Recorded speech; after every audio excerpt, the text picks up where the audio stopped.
Сәлеметсіздер ме қыз-келіншектер, каналыма қош келдіңіздер. Сіздермен дәмі өте керемет болып, ерекше болып шығатын, құрамы сәбіз және творогтан тұратын пайдалы пирогтың рецептімен бөлісетін боламын.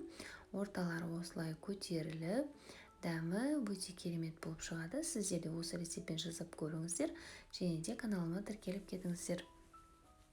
Ең алдымен ыдысымызға жұмыртқаларымызды салып аламыз. Барлығын салып алғаннан кейін миксердің ең төменгі жылдамдығында 1-2 минут шамасында миксерлейтін боламыз. Миксерлеп алғаннан кейін қантымызды 2-ге бөліп салатын боламыз. Жарты қантты салып, тағы да миксерлеп аламыз. Қалған қантты да салып, миксерлеуді жалғастырамыз. 5 минут шамасында миксерлеп алғаннан кейін масса осылай қою болып шығады. Содан кейін барып, лимон немесе апельсин седрасын саламыз. Сұйық майымызды құйып, араластырып алып, үстінен майдаланған жаңғақ, корицамыз салып, араластырамыз тағы да. Содан кейін барып, үкіштен өткізілген сәбізімізді және де өлшеніп алған ұнымызды салып, араластырып, біркелкі массаға келтіріп аламыз. Ол аралықта ішіндегі начинкасын дайындаймыз. Творожный сыр немесе творогқа осылай қантымызды салып, араластырып алып, үстінен бір жұмыртқамызды саламыз.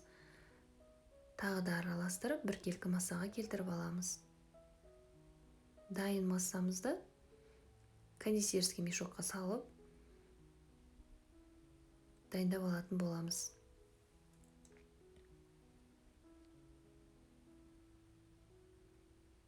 Осылай барлығын салып алған екен алып қоямыз. Және де формамыздың үстіне осылай пергамент қағазын төсеп, массамыздың жартысын құямыз. Барлық жағына осылай тегістеп жағып шыққаннан кейін творогты начинкамызды осылай ортасына салып шығатын боламыз. Барлығын салып алғаннан кейін қасықтың көмегімен осылай тегістеп аласыздар. Үстінен қалған начинкамызды салып, бетін тегістеп алатын боламыз. Және де 160-170 градуста пісіріп алатын боламыз.